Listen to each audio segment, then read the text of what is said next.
So we've been talking about developing a healthy escape plan and holding on to that central thought that lasting recovery is rooted in wisdom, not strength. We've talked about what that means and what it looks like, and if we're really believing and taking to heart 1 Corinthians 10:12, that when we are tempted, we will be tempted. That means we need to be proactive in setting boundaries. Today we're going to talk about turning the corner and finishing that conversation on proactive approach and developing a healthy space as we develop a healthy escape plan.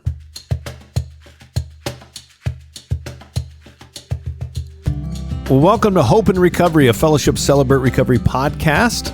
This is a podcast that helps to bring hope and healing to our mental, spiritual, emotional, and relational journey through life change stories and even recovery topics, all centered around the Beatitudes in Matthew chapter 5 and the Celebrate Recovery principles, where Jesus helps us to acknowledge that something's not right, that there's hurt that needs to be addressed. There's some hang-ups and maybe some lies that we've been believing about ourselves that need to be poked at to ultimately get to a place of healthy core beliefs about ourselves, God, and others, so that we can deal with those nasty habits or coping strategies, defense mechanisms that we've developed as a result to live out healthy practices in our life. And I'm a grateful believer in Jesus Christ. I struggle with drugs and alcohol and perfectionism. My name is Rodney. I'm the ministry leader at Fellowship Rogers Celebrate Recovery, and we meet every Friday night and would absolutely love to have you anytime come join us, but excited to continue this conversation. We've been doing a series on developing a healthy escape plan, so if you missed the past 3 podcasts, make sure you go back and listen to those. Doesn't mean you can't listen to this one, but it'll give you a little bit more context. It might be helpful for you to see and listen to these in order to help you a little bit. But that being said, last podcast we kind of finished up the conversation around boundaries. And what are those things? The people, the place, the media, social media, internet, even substances, and some of those other things that can get us stuck. And again, want to reiterate this point that it's important to know how these all work together. So even though on social media, for example, we talked about this on the last podcast, even though we may not be necessarily watching, if our area of recovery is pornography, we may not be viewing pornography, but being aware of how social media in excess can actually be harmful and take me to kind of a bad space of how I see myself. And I just feel lethargic. I don't like the way I feel physically. Mentally, I'm kind of blah. And then I find myself entering into those neighborhoods, as we talked about in the Proverbs. Over and over is giving us a picture of what it means to walk in wisdom. Remember, wisdom or strength says I can go hang out in the neighborhood and I'll be fine. I'll be able to fight off the temptation. Wisdom says don't hang out in that neighborhood. It's not worth it. So it's learning some new boundaries, and we unpacked that over the last 2 podcasts. Worth going back and listen to. Andy and I walk through that. So today I want to kind of walk through really giving you a new posture of thinking about the healthy space. It's so important that if we want to get to where we're going, we need to have an idea of where we want to go. And that's what I love about Celebrate Recovery. We paint this beautiful new picture, this new canvas of what can life be like. So we're celebrating our recovery. Even if we're day 1, we're celebrating the victory that will come. And I think I love that, just to let myself take that in. Just take that in for a second. That God He's got you on a path toward walking in freedom and healing and victory. And that's why we're celebrating our recovery, even though we're not quite there. We're celebrating that He's working on us right now. And we're believing that just the truth that taking it to the Father means He's going to do work in it. We don't know the timetable. We don't know exactly what that will look like, but we know it's going to be better because Christ is in the middle of that. So I think it's important, and we talked about this, Andy and I were talking about this, that it's important for us to define what does freedom look like in your recovery? When you begin to put that down to paper, and I want to challenge you to maybe consider doing this, define what your life will look like when you're living in a healthy space. That kind of gives us some good markers of when we've gotten off track. And by the way, I think it's good when we're talking about accountability. Remember, nobody can hold me accountable, but I can give you permission to hold me accountable. As I'm setting boundaries to put around myself, to protect myself, to keep me from going to those bad spaces, I need people that will point out, in fact, maybe me even being overt, or what are my action tendencies when I'm in a bad space? So it's good to kind of set markers of what a win looks like, but also when I'm starting to kind of head down that path, I tend to eat a lot more junk food, or my language gets a little worse, or whatever, or I start kind of watching things I normally wouldn't, that I kind of say, it's not that big a deal. And we give people permission to speak into that. Maybe I'm a little bit more irritable. Maybe there's anger that's a little bit more short with people. Saying, hey, are you okay? And so when we're thinking about the healthy space for our life, it's not just the behavior. Although in this space, what we're talking about with the escape plan, we do want to list out the behaviors, but I want you to think about what are my tendencies? It's not just the behavior of stopping porn. Obviously, that's a behavior I don't want to do any longer, and we list that out. But what are the things that are indicators and behaviors that I do that may not be tied to my area of recovery specifically, but can be kind of that gateway, get me into that nasty headspace. But in this context, list out those behaviors that you no longer want to do in detail. That can be such a powerful exercise for us, writing them down on paper, bring those into the light. And as we bring those into the light, it allows that shame to die and it loses its hold on us. Remember, as we think about Romans 8:1, there's now no condemnation for those who are in Christ Jesus. We don't need to shame ourselves. We've been in this lifestyle of carrying out these compulsive behaviors or addictions or whatever it is, and we want to change that. We want to bring that into the light, believing that God is going to do something. When we can bring it into the light, His light gives it the oxygen, it gives it the nutrients, it gives it the growth that it needs to, that we can't do on our own. Remember, we've tried over and over and over again to manage the behavior.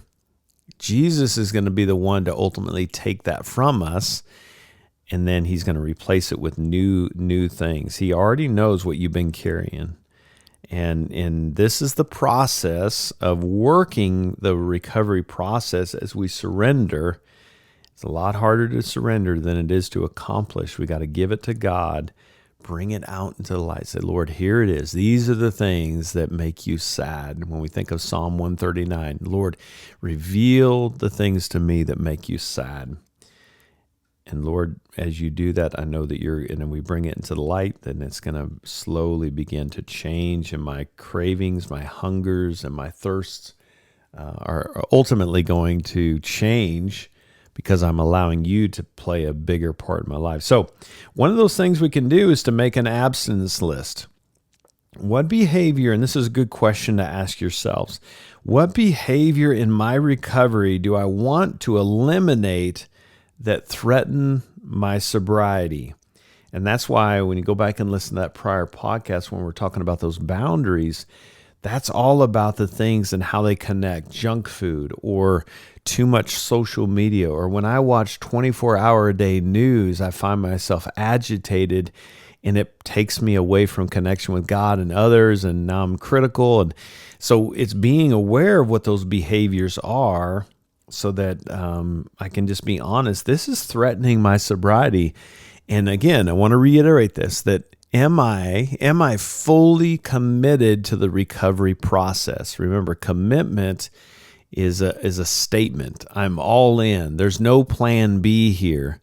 Sacrifice is the secret sauce that says through evidence. Jesus says, I will never leave you nor forsake you.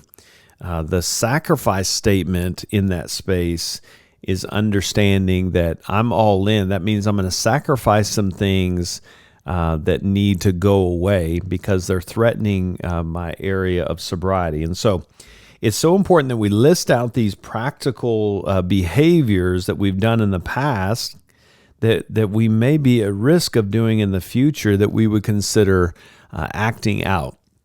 What are those things that I do that are considered acting out to me? And here's the thing. Sometimes when we compare to other people, we say, well, that's not really acting out. No, you're good. If it's considered acting out to you, remember the relapse itself is the finale of the event.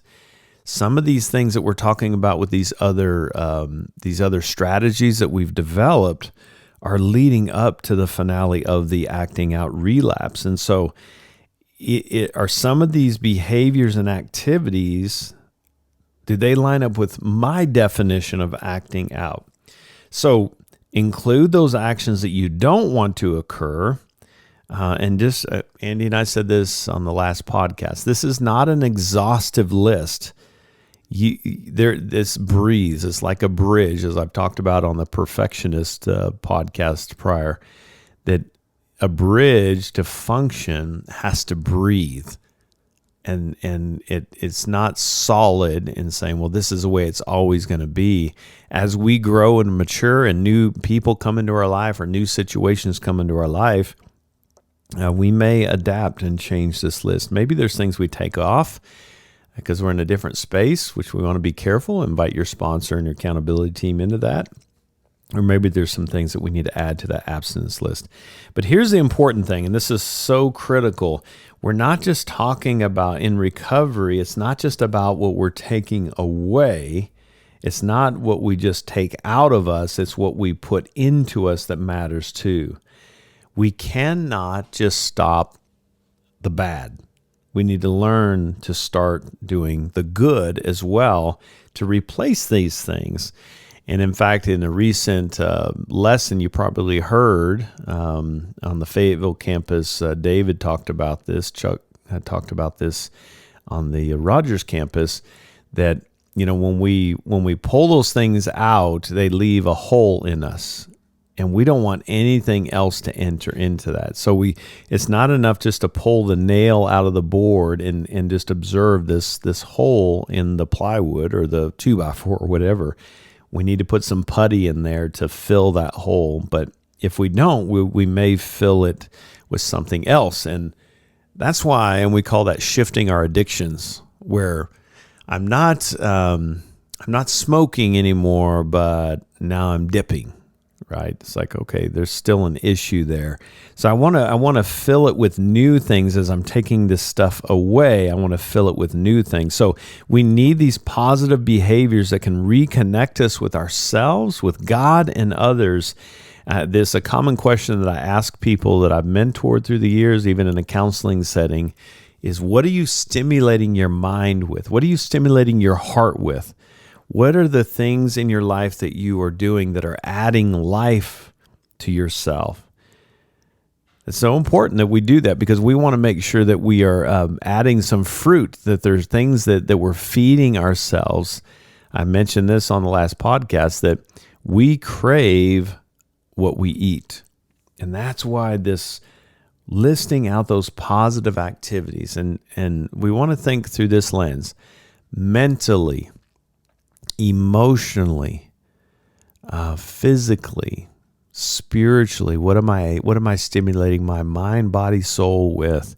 Whatever comes in will go out. So garbage in, garbage out. So remember that a big part of this is connection. Don't forget about the people that we're hanging out with, the new people. We talked about the people, places, and things that we need to get out. and at least be cognizant of and measure and maybe even eliminate from our life who are the new people, what are the new places I'm going to go, what are the new things that I'm going to be doing. That's what the heart of this is. We want to reconnect to the emotions. That's where the heart check can come in. I want to be honest when I'm experiencing pain. I don't want to ignore it. I want to, maybe I journal it out. I need to spend time with God. That's why Principle 7 is so important. I'm hanging out in healthy community. We're reconnecting with God and others and even ourselves in that space. And so I want to take a quick break right here. And when we come back, we'll continue this conversation of what are the positive activities. I just want to kind of give you some space some ideas to chew on so that you can develop your own list. Why? Why would we do this? It seems like it's a lot of work because your recovery is worth it. So when we come back, we'll continue that conversation. Stick with me. I'll be right back. Hey, friends. Hey, we're loving what's happening on Celebrate Recovery Friday nights. Maybe it's been a while since you've been to Celebrate Recovery. God is moving. There are baptisms and life change testimonies. Families are being restored. You can be a part of this, and we'd love for you to come see us. Come see us on a Friday night at Fellowship Fayetteville, Fellowship Rogers, Celebrate Recovery. If you want more information, go to fellowshipcr.org. And we hope that we'll see you this Friday night, 6 p.m., Connection Cafe meal, and 7 p.m. starts our general meeting. Come see us this Friday night. Hey, friends, welcome back. Talking about the developing a healthy escape plan and how critical that is. And right before the break, I was just talking about one of those factors is just the connection. Who are the people that I'm hanging out with? And part of that is not just being in physical proximity. Am I allowing myself to be vulnerable, to be honest? This is why open share, it's like one more thing I got to add to my list. Remember, how much time did you spend in your dysfunction? In fact, just think about that for a second. How long did you spend in trying to feed your addiction or your compulsive behavior or stay in this wrong thinking? What were the amount of hours that you spent feeding your mind and your heart in dysfunctional ways? Probably can't even come close to come. In fact, I don't know that I could live the rest of my life with the positives and still match the negative things that I was feeding my brain and my mind, my heart, my body, the things that I put in my body. So one of the ways the enemy will try to distract us is he'll try to feed disconnection. So don't be real with those people. They're only going to hurt you. Maybe your past experiences is you've been hurt, so I'm not going to trust that. So he's going to feed you with a lot of lies, and so don't listen to those lies. Know that we spend a lot of time disconnecting and in our compulsive behaviors, feeding our mind and our heart with the wrong people, the wrong places, the wrong things, substances, internet, social media, vegging out and, just feeding our brain for long extended times with the wrong things. And it takes a while, easy for me to say, to rewire our brain. And so here's the thing. This is so important.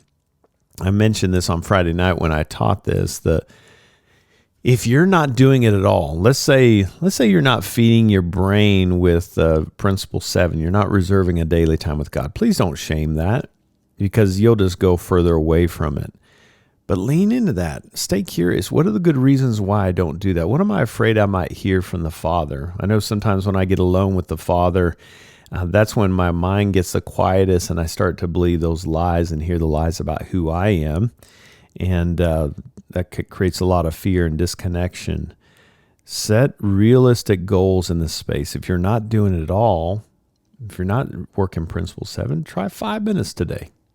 Could you write that down and say, here's my positive activities I am committing to? Remember, I'm making a verbal statement, and then the secret sauce is a sacrifice. That means I'm going to give up 5 minutes of something somewhere else, and I'm going to spend it with the Father. Now, we obviously want to work toward a greater goal with the Father. He wants to spend, this is not a checklist thing. We're not trying to add something to your checklist, but we're trying to add life to your list, to your checklist. And time with the Father is something that will bring life. And so don't get into this mindset of grand gestures. Set realistic goals. If I've never gotten out and did any kind of jogging, I probably don't need to sign up for a marathon next week. You will regret that. If I don't go to the gym at all, I don't need to go to the gym for 2 hours and lift as heavy weights as I can. Maybe I just get my body moving. Maybe I walk for a couple days just to get those natural chemicals in our brain need to be released. So maybe I spend some time just letting those natural chemicals come out of my brain just by getting my body moving, my heart pumping a little bit. And if I can work into doing something a little bit more, then great. If not, then just stay active, walk around, stretch, do some jumping jacks, just do something to get moving. Remember, this is that whole idea of growing into it. Don't just go into it.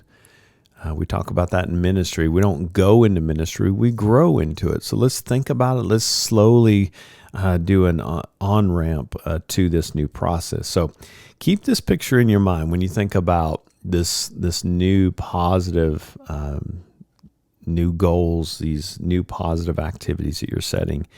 Jesus in John 15, go check it out.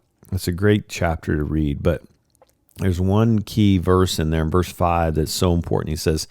Jesus says, I am the vine, you are the branches. He's talking to you. You and I are the branches. He's the vine. He says, if you remain in me and I in you, you will bear much fruit. Apart from me, you can do nothing. Now, I love that picture. I remember talking to a vineyard one time. He was saying, you see that bud? And this was in the winter season. He said, you see that bud over there on the end of that branch? I said, yeah. He said, you know what that bud is doing right now? I said, I have no idea. He said, it's just chilling. He said, every ounce of fruit that will come out of that bud in the spring is sitting inside that bud. It's just chilling. So sometimes don't discount rest as a positive activity. Is your schedule crammed so full that you never have time just to breathe? In fact, if you're too busy to spend time and really connect, and as this John 15 says later, abide in me and I in you. Abide is just to be with him, to remain in him and allow him to remain in us. Then we're too busy if we're not doing that. And that's not a shaming statement. It's just, let's just be honest. Let's call it out. If I'm too over-functioning my list and my calendar's too full, maybe I need to take some things off. That could be a positive activity. Could be tied to that abstinence list. I gotta make sure that I'm not cramming every minute of every day, because I know when I go home, I'm so spent that I want to veg out, and then I find myself in some of those boundaries being violated that we talked about on a prior podcast. So some things to just think about. Just hang out with the Father. Make that a big part of your positive activities that you're taking in, so that we can start a new process of seeing him bear fruit in us. So be realistic in these activities that you're talking about. Keep reiterating that even this week, as you're listening to this, just grab a pen and a piece of paper. Maybe hit pause on this podcast. Find a piece of paper and a pen and start writing down those things we want to take out and those things that we want to add in. And be careful not to be unrealistic. So you don't want to list out 20 things that you're going to do. Maybe you just pick 2 or 3 things that you're going to do this week that you feel like would have the most life-giving impact on you in your recovery. I'm going to go on a walk this week. Great goal. How far am I going to walk? Be realistic. I'm not going to walk 20 miles. I'm just going to take some time. Maybe I need to go to the mall. It's too hot outside. If it's cool outside, I'm going to walk around the neighborhood. Maybe I walk the dog, whatever. Find something that will bring life. I'm going to spend some time and just sit with the Father and breathe. I'm going to be intentional about looking at my calendar and cutting some things out because I'm over-functioning and high RPMs. So exercise. Is there something spiritual in nature? Is there something I can be reading? There's all kinds of devotionals out there that are like a minute or 2 minute reads. Here's the thing, on God's word, sometimes we get real hung up on the quantity and we forget the quality is even more important. Maybe it's one verse. Maybe you read a proverb this week, one a day, and you just chew on it. Read that Proverbs chapter 1. Read it out loud. If you're not big on sitting down and reading, there's an audio version. Pop that audio on and just sit and listen and let God's word bathe you. So something spiritual nature, spend some time in prayer. Maybe there's a recreation. You know what? I love playing basketball. I think I'm going to go play basketball. Or like I said, I'm going to go walk. The cool thing about that word recreation, recreation, he's recreating us. And so when we can be physical, that's a part of the physical, which ties to the mental, which ties to the emotional, which ties to the relational. Because if I feel better about me, then I'm going to feel better about you and be in interactions with you. So hobbies. Do you like doing puzzles? Just stimulate your mind with doing puzzles or crossword puzzles or jigsaw puzzles, or maybe you like to draw. When's the last time you drew? I like to paint. Are you a painter? Maybe you just get some color by numbers. Anything. There's nothing silly here. Try some different things. You like putting together a model car. That's not me. I don't have the patience for that. But maybe that's something that gets you jazzed up. Maybe working on a physical car. Maybe it's getting out and working in the garden. Get outside. Feel the sun in your face. All these things are finding what brings life to you, because we're all different. Just because I do something doesn't mean you should do it. What do you experience? And here's a cool thing. As you're doing these new things, a part of your journaling process, write them down. How's it affecting you? How's it impacting your life, your mental, emotional, spiritual, physical, relational life? Because I'm a firm believer that if we experience something that brings impact to us, and we can put that into words as gratitude. God, thank you for how you're making me feel better about me mentally, emotionally, physically, whatever. Then it actually solidifies these new habits that we're forming. Social life. Who's some people that I can hang around with? I love just hanging out at a fire pit and building the fire. It's a little warm right now in this neck of the woods for fires, but that's an example, though. When the weather's good, I want to be able to just build a fire and just sit out and hang out with guys. It's so cool to see how something magical happens around a campfire. Just guys just open up and just share their heart and some good stuff.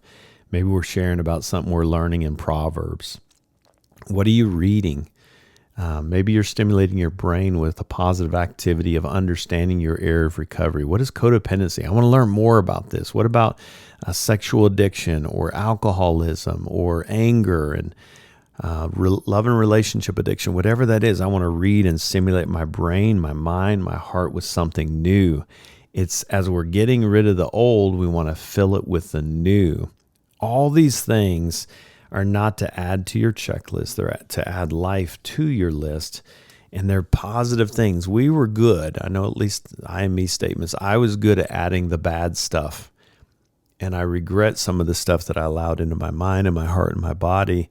It's being intentional and saying, I'm going to make some sacrifices. My life, my temple, my body, my heart, my mind that is in Christ acts and responds differently to life. So I'm going to start feeding it new things. We crave what we eat, right? We crave what we eat, as I talked about on a prior podcast. So those are some things, guys. Define your healthy space. Make an abstinence list. What behavior in your recovery do you want to eliminate that threaten your sobriety? What positive activities can you be doing to help replace those old behaviors that were threatening your sobriety? And then just be intentional, looking at the physical, mental, emotional, spiritual, relational, new people, new places, new things to be adding into my life. And if we can start doing that, we're going to start seeing some incredible things. I hope this has been beneficial for you. This whole process is not about managing a behavior. It's just trying to create some parameters. So as we do the heart work in our recovery, we can begin to find the life that we're looking for that will lead to recovery, not just sobriety, but recovery. Hey, I hope this conversation's been good for you, some good nuggets. Challenge you. Take this to heart. Apply it to your life. If we don't apply it, nothing changes. Make a commitment. which means sacrifice, and then check in with how it's impacting your life. And I'll bet if you start doing some of these things, you're going to start noticing some incredible differences in your life and experience that newness of life that you came in here longing for. Hey, thanks for being with me today. I hope it's been a blessing, and I hope you'll join me next time. Until then, God bless.